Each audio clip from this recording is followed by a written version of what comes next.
Breaking Jain news.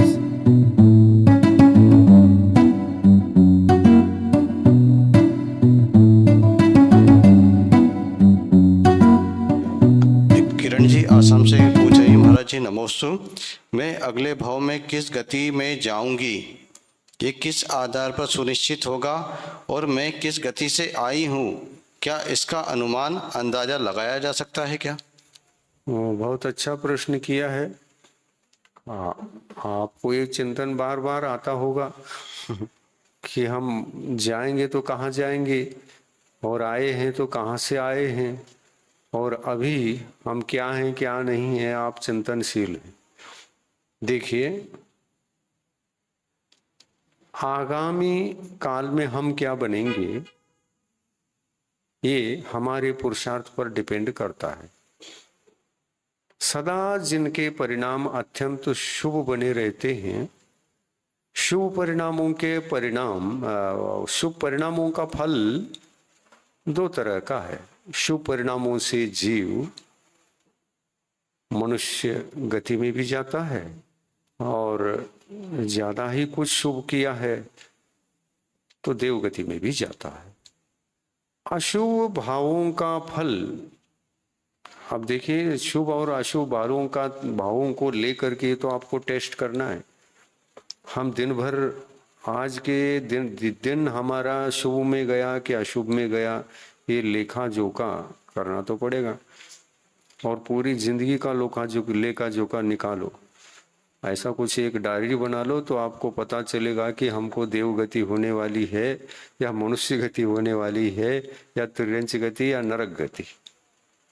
तो यदि आप ज्यादा से ज्यादा शुभ भावों में ही साधना कर चुके हैं और विशेष बैलेंस उसी का अधिक है, अत्यधिक है, तो देवगति में जाएंगे। और वो बैलेंस थोड़ा सा कम है, देवगति के लायक तो नहीं है, तो आप मनुष्य गति में जाएंगे। इसी प्रकार अशुभ का नापना चाहिए। अब कौन नापेगा, कौन लिख करके रखेगा प्रतिदिन का हिसाब किताब लेखा जोखा? तो आप लिख करके रख सकते हैं, अनुमान से देख सकते हैं हम कितने कषाय विजयी हो गए, हमारे में विशुद्धि कितनी आई है, हम दिन भर किस किस के साथ कैसे कैसे वार्तालाप करते हैं, किस समय अशुभ हो गए, किस समय शुभ हो गए। किन भावों में सदा हमको विचार करते हुए उन भावों का अनुभव करना चाहिए।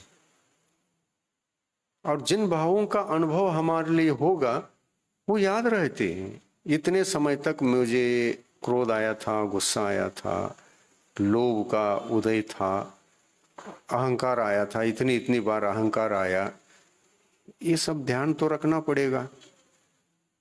केवल आप प्रश्न करेंगे और हम उत्तर देंगे कि कैसे जाने, तो कैसे जाने इसी का हम साधना और साधन बता रहे हैं। ये अपने भाव ही अपने लिए, अपने भविष्य को नापने के लिए, अपने भूत में हम क्या थे इसको नापने के माध्यम भी वर्तमान के परिणाम बन सकते हैं। हम कहां से आए हैं इसको कैसे जाने? यदि नरक से आए हैं तो आपको गुस्सा ज्यादा आएगा, क्योंकि गुस्सा के संस्कार नरक में ज्यादा है और उसका असर आता है। स्वभावतः गुस्सा ज्यादा जिसको आता है ना, वो जीव अनुमान करके क्या समझना चाहिए, नरक से आता है। और जो जीव त्रियंच गति से आया हो, तो इस गति में, त्रियंच गति में जो अनुभव था, जो कषाय प्रधान वहां पर थी, वह उस कषाय से संस्कार जीव अनेकों बार, गुस्सा इतना बार नहीं किया, लोभ इतने बार नहीं किया, अहंकार इतने बार नहीं किया। त्रियंच गति में तो मायाचारी ज्यादा होती है। माया तैरोग्य नस्य, उमा स्वामी आचार्य देव ने कहा, मायाचारी के जो परिणाम होते हैं, कार्य होते हैं, ये त्रियंच आयु के बंध में कारणीभूत हैं। जैसे यहां पर मायाचारी अधिक से अधिक किया हो, जब भी देखो मायाचारी, जब भी देखो चोरी, जब भी देखो झूठ बोल रहे हैं, जब भी देखो छल कपट के भाव जीवित हैं, सरल भाव तो है ही नहीं, जिंदगी उसी में चली गई। तो परसेंटेज किसका बना? माया कषाय का। कौन सी गति का बंद होगा आगे? तिर्यंच गति का। तो ये तो अनुमान है। अपने मूल भावों के आधार से जो हम जी रहे हैं, उन्हीं भावों के आधार से भविष्य में हम क्या बन सकते हैं इसका अंदाजा लग जाता है। तो इस तरह से मनुष्य गति में जाएंगे या नहीं जाएंगे हम? तो मनुष्य गति में जाने के लिए देखिए परिणाम तो शुभ चाहिए, लेकिन इतनी शुभ भी जरूरत नहीं है मनुष्य गति में जाने के लिए जैसे देव गति में पैदा होने के लिए चाहिए। तो उसमें देवायु के योग्य शुभ भाव तो जीवन भर हमारे नहीं रहे और उसमें कहीं कम पड़ गए तो हम मनुष्य गति में जन्म लेंगे। तो पुण्य का फल, पुण्य कम है तो मनुष्य गति, पुण्य ज्यादा है तो देव गति, पाप कम है तो तिर्यंच गति, पाप भरपूर है उत्कृष्ट है तो नरक गति। तो पाप को कमाने के माध्यम हमारे भाव अशुभ भाव हैं और पुण्य को कमाने के भाव शुभ भाव हैं। बस ये इसको समझ करके चिंतन करके आप चलेंगे तो अपने गति आदि को भी पीछे का आगे का सभी हम पहचान सकते हैं। जैसे हम आ गए किसी को अहंकार बहुत आता है, बहुत हठी, जब देखो तब सहन नहीं होता, मान कषाय, हाँ ये मेरा मैं मेरा मेरा मैं दिन भर चलता रहता है। तो ये जीव कहाँ से आया होगा? देव गति से। ये हाँ मनुष्य गति से आया है। ये मनुष्य मान मनुष्य गति से आया है, यानी मनुष्य गति मान प्रधान है।